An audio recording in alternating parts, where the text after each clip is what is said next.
Now call Jenni Minto to be followed by Claire Adamson for around 4 minutes. Ms Minto. Thank you, Presiding Officer. I too would like to add my congratulations to Stuart McMillan on securing this debate. It is extremely poignant to be discussing the teaching of Scottish history in our schools when we have just lost a foremost historian, Professor Ted Cowan, a popular and influential champion of Scots history. I met him in connection with some of the many times he took to television to spread the word beyond the academic sphere. For many of us, Ted's tracing of the origins of the American Declaration of Independence back to the Declaration of Arbroath in 1320 was fascinating and inspiring.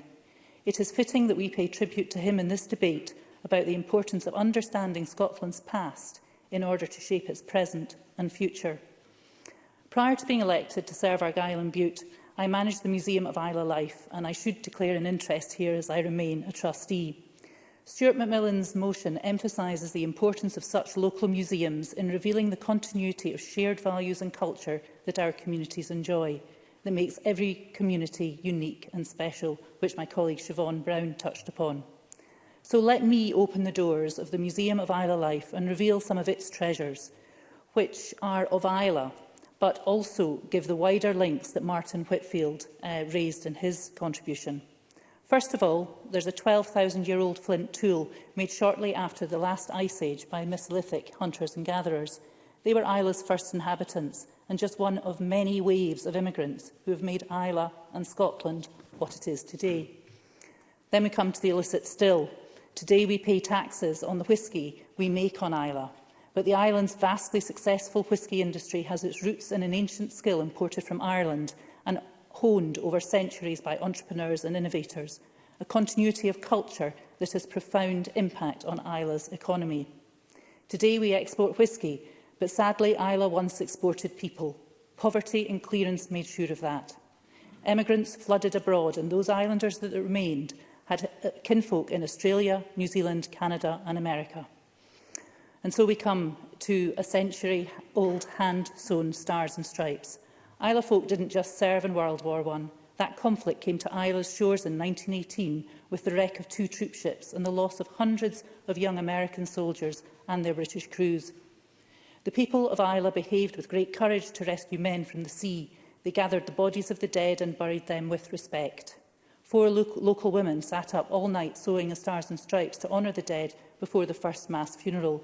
That flag, gifted to an American president, now belongs to the Smithsonian Institution in Washington, D.C. But as it is so much part of the history of Islay, it has been displayed in the island's own museum since 2018. That year, I worked with the fantastic primary and secondary school teachers and children to bring that story alive. And like Martin Whitfield has talked about, the curriculum for excellence and the evidence and the stories and contradictions were all brought into these lessons. And it was clear that we needed to show how their community was part of one of the great events of world history. Their island isn't just a dot on a map, but a community with a unique and valuable take on the world, past and present. All communities are like that. My constituency is blessed with many, many great local museums. Lismore, Ling, Seal, Auchendrane, Kilmartin, just too many more to mention. All have their unique stories to tell. As Stuart McMillan said, this is Scotland's year of storytelling, a fitting time to celebrate the stories that have come down to us from our past and enrich and inform the lives we lead today. In finishing, Presiding Officer, Ted Cowan was a storyteller.